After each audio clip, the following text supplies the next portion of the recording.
Alright, sino po yung nalilito last Wednesday? Tapos patanay Ha? ka. Sino yung nalilito last Present po Wednesday? lahat, present. Anong chapter na tayo ng Mateo? Yun lang. Pinag-aaralan natin? Anong chapter na? Chapter? Ha? Chapter 26, di ba? Chapter 26, at yun pong ating tinalakay last week ay verses 1 to 5. At ngayong gabi, ang ating naman pong tatalakayin ay sa chapter 26, verses 6 to 13. Okay? Basahin ko po muna. Sabi dito, nasa Betania noon si Jesus sa bahay ni Simon ang kitongin. Lumapit sa kanyang isang babae may dalang sisidlang alabastro na puno ng napakamahal na pabango. Ibinuhos ito sa ulo ni Jesus habang siya'y kumakain. Nagalit ang mga alagad na makita ito. Bakit tinaksaya ang pabango? Tanong nila. Naipagpili sana iyon sa malaking halaga at naibigay sa mga mahihirap ang pinagbilahan. Alam ito ni Jesus kaya sinabi niya, bakit ninyo minamasama ang ginagawa niya? Isang mabuting bagay ang ginawa niya ito sa akin. Sapagkat habang panahoy kasama ninyo ang mga mahihirap, ngunit ako'y hindi ninyo kasama habang panahon.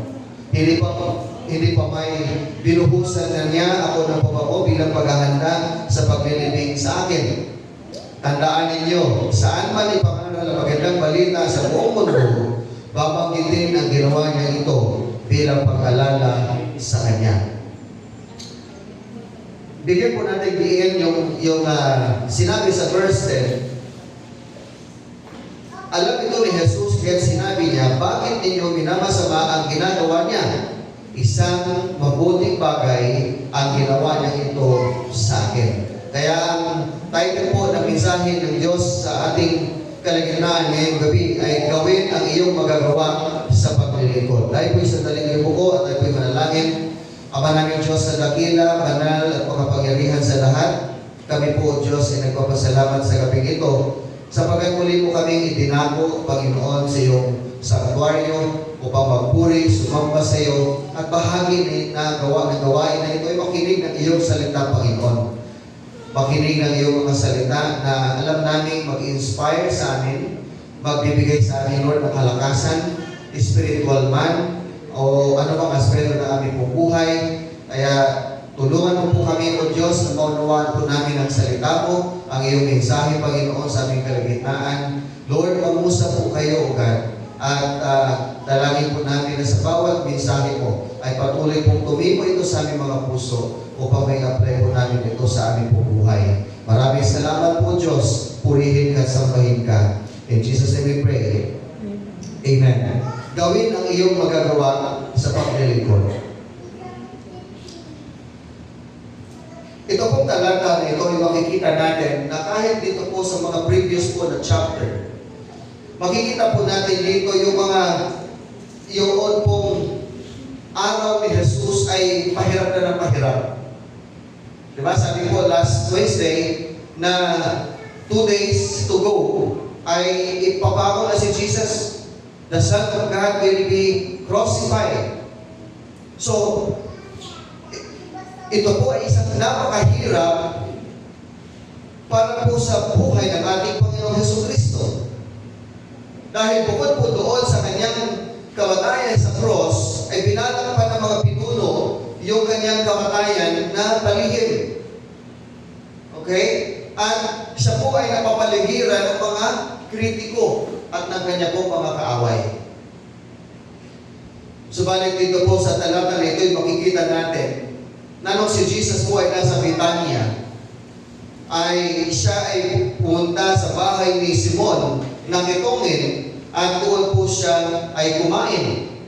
At habang siya ay kumakain, mayroong babaeng dumating na mayroong daladalang mamahaling pabango at ito'y binuhos niya sa ulo ni Jesus. At doon po sa loob ng bahay ni Simon ay makikita po natin yung iba't ibang reaksyon ng mga taong naroroon. At nagalit pa nga yung mga alagad nung nakita nila na yung mamahaling pabango ay binuhos lamang ng babae doon sa ulo ng ating Panginoong Jesucristo.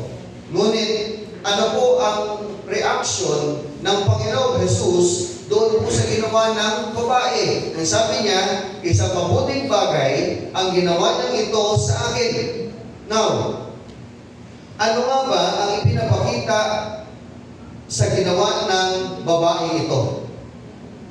Mga kapatid, una, ginawa niya ang kanyang makakaya sa kung ano ang meron siya. Verse 7, may lumapit sa kanyang isang babaeng may dalang sisidlang alabastro na puno ng napakamahal na pabango. Ibinuhos ito sa ulo ni Jesus habang siya kumakain. At sa mga taong naroroon, marahil iba-iba po ang kanilang kaisipan. Ano? Iniisip ng ilan kung ano ang kanilang gagawin nang makita nila si Jesus. Siyempre, dahil si Jesus po ay kilala. At very popular na noong time na yon. Maaaring yung mga tao na nandun doon ay nag-iisip na kung ano ang maaaring nilang gawin para kay Jesus. Ang ilan, maaaring mayroon silang mga hinaing tungkol sa kung ano ang ginagawa ng iba. Yung iba naman, maaaring sila nagre-reklamo tungkol sa ginagawa ng iba. So, samot-sari, yun pong reaksyon ng mga tao na naroroon. Subalit, pagpasok ng babae, ay meron agad siyang ginawa. Pagpasok doon sa bahay, meron agad siyang ginawa. At sabi po sa talatang ito, siya nagdala ng isang kahon ng alabastro na punong-puno ng pabango. At yung pabango na ito ay mamahalin. Pero ginamit niya ito at ibinuhos niya ito sa ulo ni Jesus. Agad-agad meron siyang ginawa. Hindi na siya nag-isip sa kung ano ang pwede niyang gawin. Ano? At pangalawa, ginawa niya ang kanyang makakaya habang kaya niya ito. Ibinuhos niya sa ulo ni Jesus habang siya'y kumakain. At maaaring ito rin ang naiisip ng ibang tao na naroroon. Ang ilan ay may gagawin minsan. Ang ilan ay maaaring sabihin, bukas ko na lang ito gagawin o ibibigay. Ang iba ay laging naghihintay ng tamang oras. No? Subalit makikita natin ng babae, agad siyang kumilos. Hindi na siya naghintay hanggang sa kamatayan ni Jesus.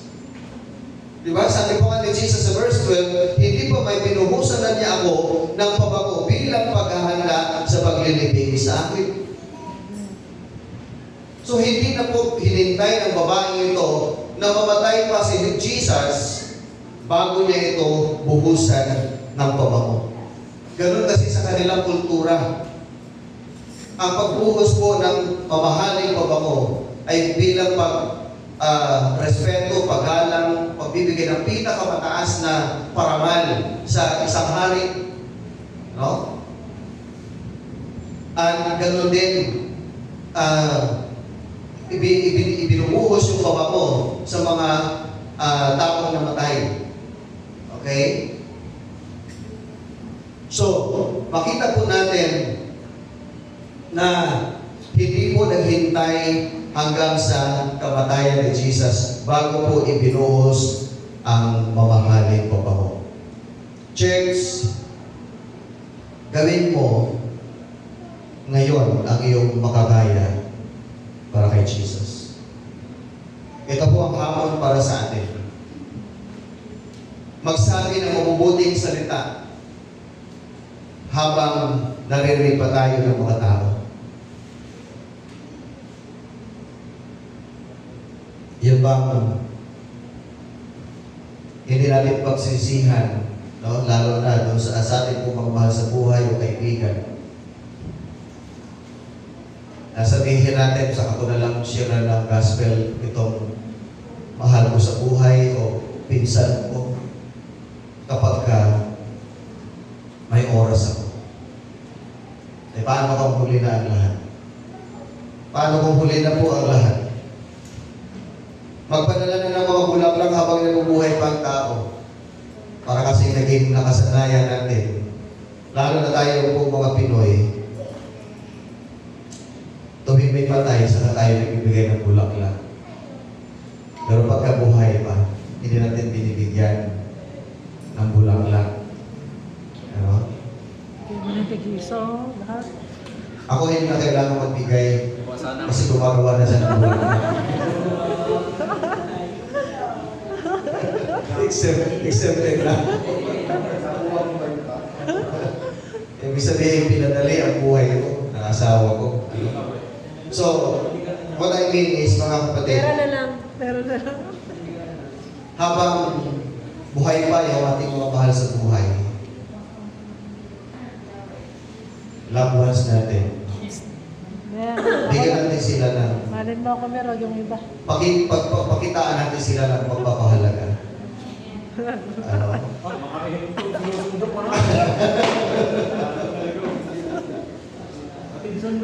Ano?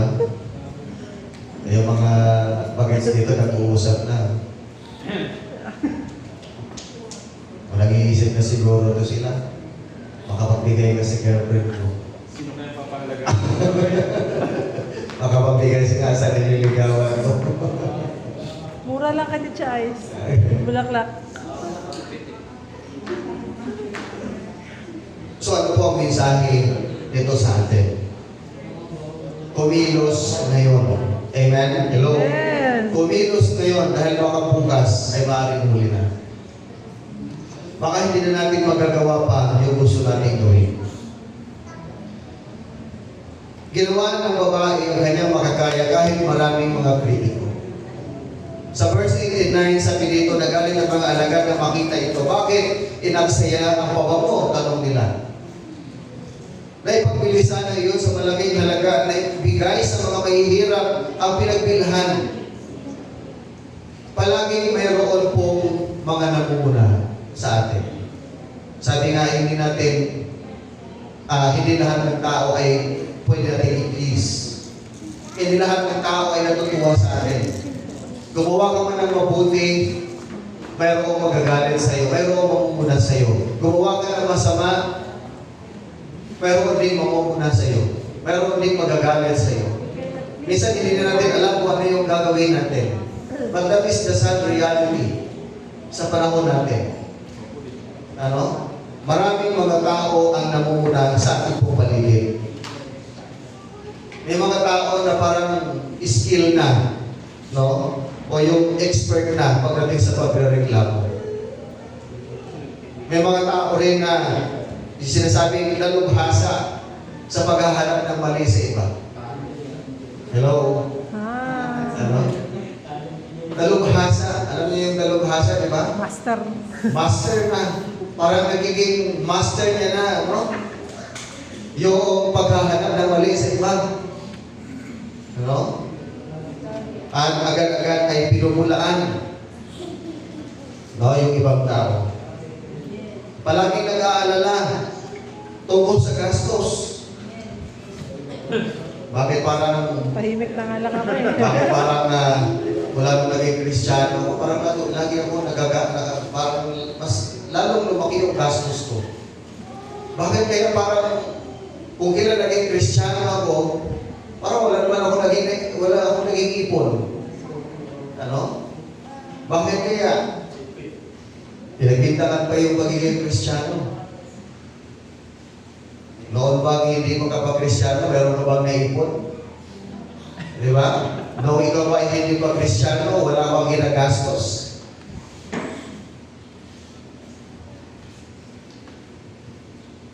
Kasi kapag tayo po ay naging Kristiyano na, kasama po ay sinusuko natin sa Panginoon, sa Diyos, ay yung pitaka natin, yung wallet natin. Meron kaming nakausap, nakakwentuhan during OM anniversary.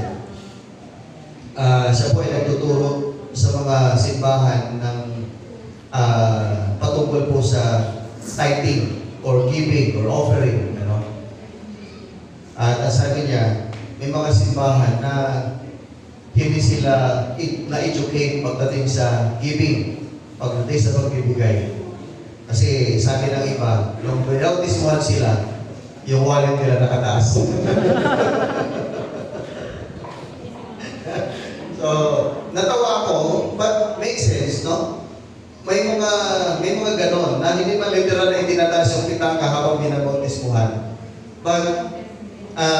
minsan may mga ganon sa buhay po natin, na dumarating sa buhay po natin, no, na parang hindi natin kasamang isinuko sa ating Panginoon yung ating pong pitaka at yung ating pong wallet. Kaya iniisip natin, kaya naging Kristiyano tayo, parang wala naman tayong ipon. Parang wala tayong, parang panay ang gastos natin. Ano?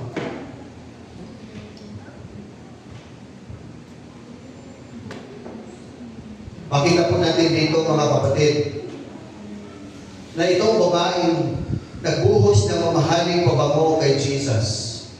Pakiramdam niya ay sulit ang kanyang ginawa.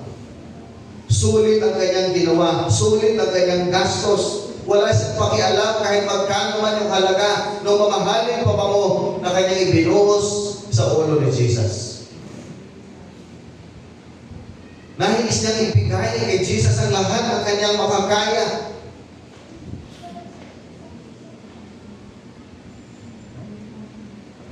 Kaya natuwa ako kanina noong dumating si John. Kasi ganyan din ako dati. Tinawag niya ako sa gate, pass! Sabi ko, maaga na yan lang yun. Sabi ko, kumita ka ba? Kumita rin. May pambigas din.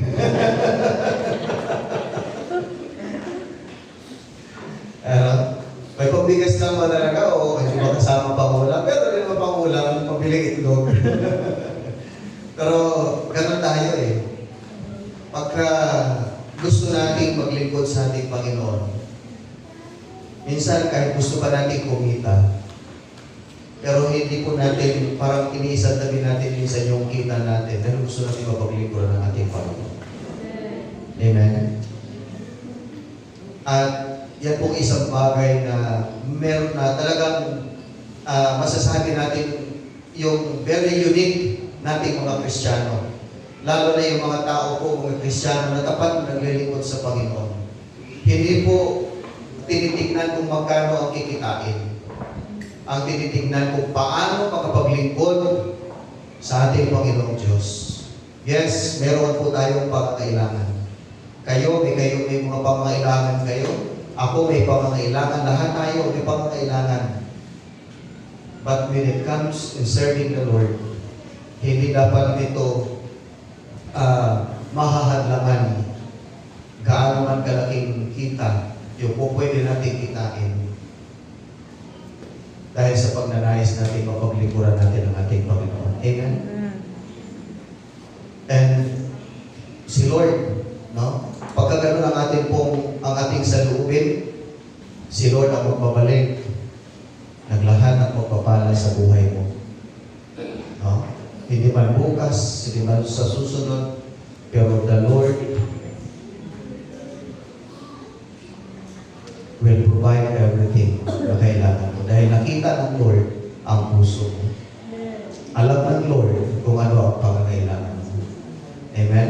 Kaya diba, ang sabi ng Matthew chapter 6 verse 33, seek first the kingdom of God and His righteousness, and all these things shall be added unto you. Unahin mo muna na ikaw ay pagharian ng Diyos. Pagharian, ibig sabihin, pagharian ka ng Diyos. Yung isinusuko mo sa Lord, lahat ng parte ng buhay mo, kasama yung pitaka mo, kasama yung trabaho mo. Ano?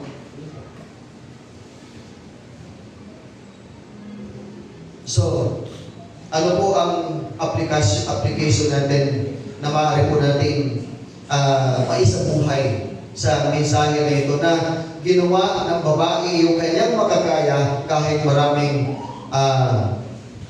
mga kritiko sa kanya. Pakita natin dito na hindi niya alintana yung mga kritiko na ito. Hindi niya tinitignan kung magkano ang halaga ng kanyang pabangong ibinuhos sa ulo ni Jesus. Ngunit ginawa niya ito dahil mahal niya ang ating Panginoon. Pinaglingkuran niya ng buong puso ang ating Panginoong Jesus sapagkat mahal niya ang ating Panginoon.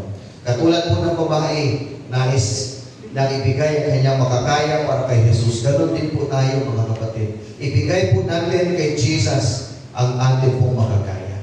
And lastly, ginawa niya ang kanyang makakaya para kay Jesus. Makikita po natin dito na tama ang kanyang motibo. Tama yung kanyang ninanais, yung kanyang saloobin, yung kanyang iniisip.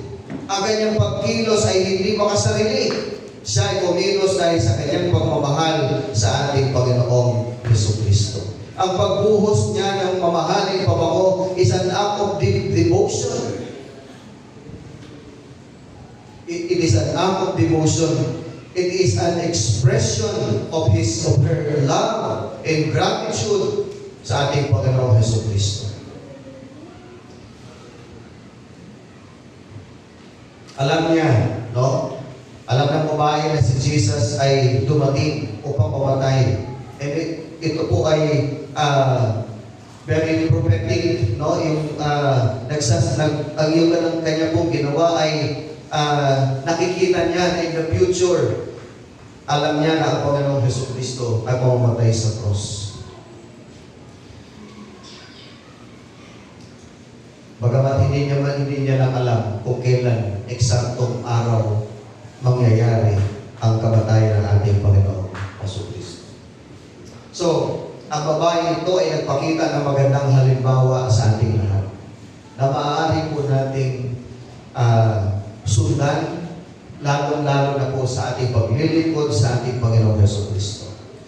Una, ginawa niya ang kanyang makakaya sa kung ano ang meron siya. Pangalawa, ginawa niya ang kanyang makakaya habang kaya niya ito. Hindi niya na ito pinagpabukas.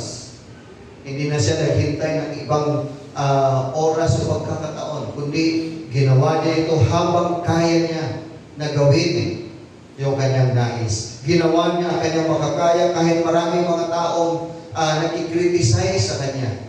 At ginawa niya ang kanyang makakaya dahil para sa ating Panginoong Jesucristo.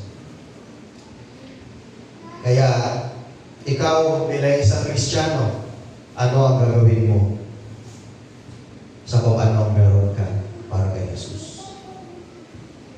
Kailan mo gagawin para kay Jesus?